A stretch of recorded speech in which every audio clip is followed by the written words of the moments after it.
Video నచ్చినట్టయితే like చేయండి, share చేయండి, కామెంట్ చేయండి అండ్ సబ్స్క్రైబ్ చేయండి. హలో ఫ్రెండ్స్, నేను మీ ప్రియా శ్రీనివాస్. నేను మీ ముందుకు వచ్చేసాను ఇంకొక కొత్త రెసిపీతో. ఈరోజు ఏం రెసిపీ అనుకుంటున్నారా? బెండకాయ ఫ్రై. ఇలా చేసుకొని చూడండి, చాలా అంటే చాలా బాగా ఇష్టపడతారు. ఎవరికైతే ఇష్టం ఉండదో వాళ్ళు కూడా ఖచ్చితంగా ఇష్టపడతారు.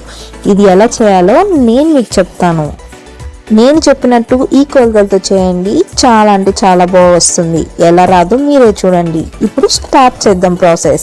1 స్పూన్ ఏడ్జనగుళ్ళు, మినపప్పు, ధనియాలు, పచ్చనపప్పు, జీలకర్ర, పసుపు, తెల్ల వెల్లుల్లిపై, ఎండుమిర్చి.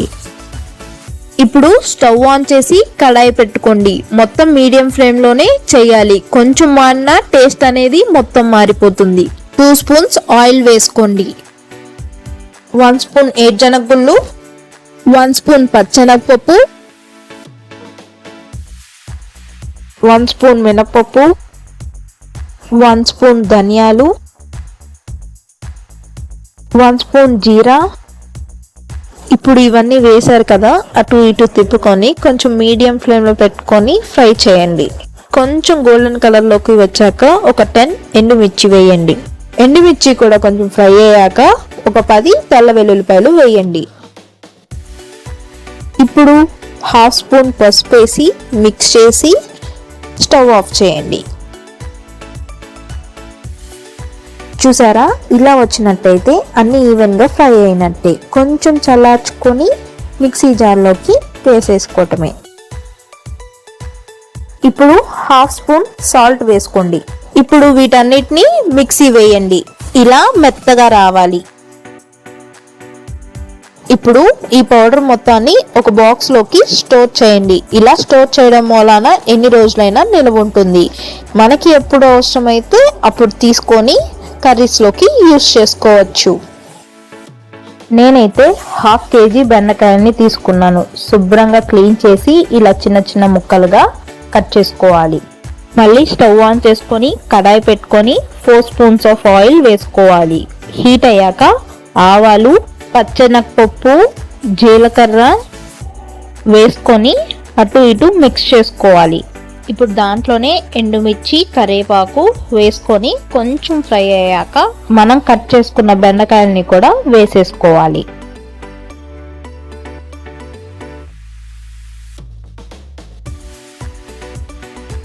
ఇప్పుడు బెండకాయల్ని మొత్తం వేసేసుకున్నారు కదా, ఈవెన్ గా మిక్స్ చేయండి. ఈవెన్ గా మిక్స్ చేయడం వలన కింద అడుగు అనేది అంటుకోకుండా ఈవెన్ గా ఫ్రై అవుతాయి. మీడియం ఫ్లేమ్ లో పెట్టుకొని 5 మినిట్స్ అలానే వదిలేయండి. 5 మినిట్స్ తర్వాత వచ్చి మళ్ళీ ఈవెన్ గా మొత్తం తిప్పండి. మళ్ళీ 3 మినిట్స్ అలానే వదిలేయండి. మళ్ళీ 3 మినిట్స్ తర్వాత మళ్ళీ వచ్చి ఈవెన్ గా తిప్పండి. ఇప్పుడు దాంట్లోకి 1 స్పూన్ సాల్ట్ వేసుకోండి. 1/2 స్పూన్ పసుపు వేసుకోండి. ఇప్పుడు మొత్తాన్ని మిక్స్ చేయండి. ఈ ప్రాసెస్ మొత్తం మీడియం ఫ్లేమ్ లో పెట్టుకొని ఫ్రై చేసుకోవాలి. కింద అడుగు అంటితే టేస్ట్ అనేది మారిపోతుంది. మళ్ళీ ఒక 2 మినిట్స్ అలానే వదిలేయండి. ఇప్పుడు 2 మినిట్స్ తర్వాత మళ్ళీ వచ్చి ఈవెన్ గా తిప్పండి. దాంట్లోకి 2 స్పూన్స్ ఆఫ్ కారం వేయండి. ఇందాక మనం చేసుకున్నాం కదా కారం, ఆ కారమే వేయండి. ఇప్పుడు కారం వేశారు కదా, మళ్ళీ ఈవెన్ గా ఒకసారి తిప్పండి. ఇప్పుడు సాల్ట్ చెక్ చేసుకోండి. నాకైతే సాల్ట్ సరిపోలేదు, నేను కొంచెం సాల్ట్ వేసుకున్నాను. మీకు రుచికి సరిపడినంత సాల్ట్ మీరు వేసుకొని మిక్స్ చేయండి. ఇంకా కర్రీ ఫినిష్ అయిపోయినట్టే. కొత్తిమీర వేసుకొని దింపేసుకోవటమే కూరని. చూసారా ఎంత బాగా వచ్చిందో? కింద అడుగు కూడా అస్సలు అంటలేదన్నమాట. ఇలా చేసుకున్నట్టయితే కర్రీ చాలా బాగుంటుంది, చాలా టేస్టీగా ఉంటుంది. ఎవరు తిన్న వాళ్ళు కూడా చాలా ఎంజాయ్ చేస్తూ తింటారు ఈ కర్రీని. అంత బాగుంటుంది. వీడియో నచ్చినట్టయితే లైక్ చేయండి, షేర్ చేయండి, కామెంట్ చేయండి అండ్ సబ్స్క్రైబ్ చేయండి. మీరు సబ్స్క్రైబ్ చేస్తే మా వీడియోస్ అన్ని నోటిఫికేషన్తో మీ ముందు ఉంటాయి.